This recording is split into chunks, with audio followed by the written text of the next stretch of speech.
Welcome back to the Read and Discover series.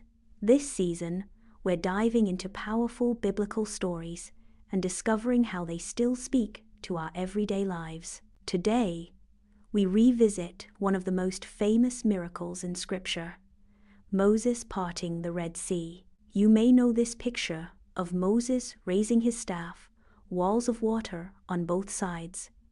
But you're thinking what that has to do with me. In this episode, we explore a simple and powerful truth. The biggest breakthroughs sometimes come when you're stuck with nowhere else to go. So let's walk together with Moses, not just into the sea, but into a new way of seeing our own challenges. Chapter 1. Trapped on all sides. In Exodus 14, the Israelites have just escaped Egypt after generations of slavery. They're free, but not safe. Pharaoh has changed his mind and is now chasing them with 600 of his best chariots. The Israelites reach the shore of the Red Sea and panic. Behind them, a brutal army, and, in front of them, a massive body of water. No boats, no possible escape, and no time to think properly about the situation. And what do Israelites say to Moses? Was it because there were no graves in Egypt that you brought us here to die in the wilderness? They're terrified. And we get it. Haven't we all been confronted in a similar situation, trapped between fear and an uncertain future, stuck in a situation where the only options seem bad, wondering, why did I even try? Was freedom worth this risk? The lesson behind this is that when life boxes you in, don't forget who brought you this far. Chapter 2. When forward looks impossible. Let's be honest. Walking into the sea wasn't exactly a plan. That wasn't a strategy. It was an act of pure faith inspired by God. Imagine the moment. The wind picks up, the waters pull apart, and suddenly, where there was only danger, there was a path. That's a miracle. But here's the twist. It didn't happen before the fear.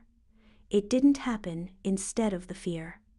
The miracle happened through fear. God didn't remove the Red Sea.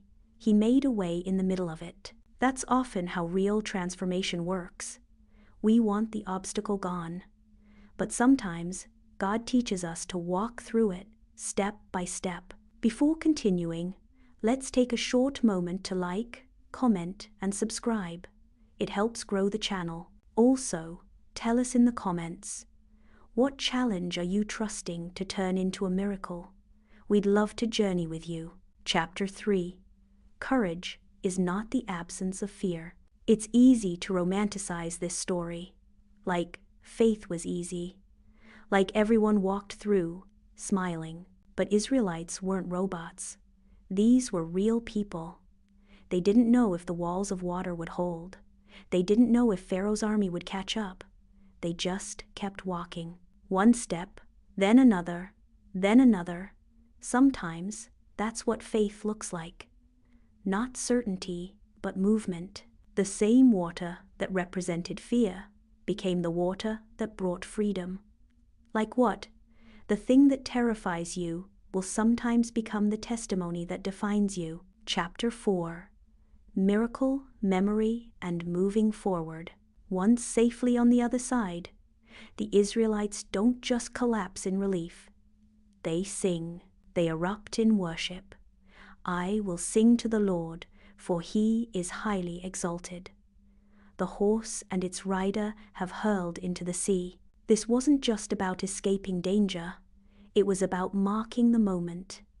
They now had a story to tell, a memory of deliverance. This reminds us that when things looked worst, something divine broke through. And isn't that what most of our lives look like? We don't remember every ordinary day, but we remember the breakthroughs. We remember what we thought we couldn't survive, but did. In fact, miracles don't just save you, they shape you. They remind you who you are and what's possible. In conclusion, let's remember that whatever Red Sea you're facing, whatever army is chasing you, remember, You are not alone. Sometimes the miracle isn't instant. Sometimes it's not even visible until you take the first step. But keep walking, because the same God who opened the sea then still makes a way now. Please, like this video if it inspired you, subscribe for more stories and reflections, and in the comments, share, what's your Red Sea right now, and what step do you feel called to take? Next week, we'll meet a man who doubted, denied, and still got chosen again and again by Jesus. It's Peter walking on water. What it teaches us is about failure and second chances. Until then, stay grounded, stay courageous, and keep discovering. Bye.